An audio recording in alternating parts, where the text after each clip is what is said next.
हर साल जो है वीट की प्रोक्योरमेंट करती है और इस साल भी उन्होंने कोई 3 से 4 लाख बोरियां प्रोक्योर किए हैं और फिर उनके दरमियान एक मैकेनिज़्म बना होता है कि हर डिस्ट्रिक्ट में ज़रूरत के मुताबिक वो उसकी तरसील करते हैं।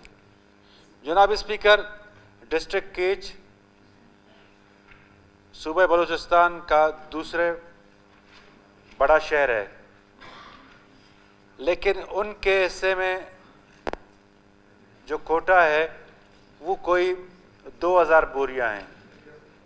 तो मेरे पास फ्लोर मिल मालिकान आए थे और ज़मींदारान भी आए थे, तो वो बड़ा एहतजाज कर रहे थे कि जी उनके साथ सरासर नाइंसाफ़ी हो रही है। मिनिस्टर साहब यहाँ पे तशरीफ़ फरमा नहीं हैं, तो मैं आपके तवज्जुह से उनसे भी गुजारिश करूँगा और आपसे भी मेरी गुजारिश है कि इस नाइंसाफ़ी पर आप नोटिस लें और एक बेहतर और ज़रूरत के मुताबिक एक मैकेनिज़्म वज़ा करें ताकि हर डिस्ट्रिक्ट को अपना कोटा मिल जाए।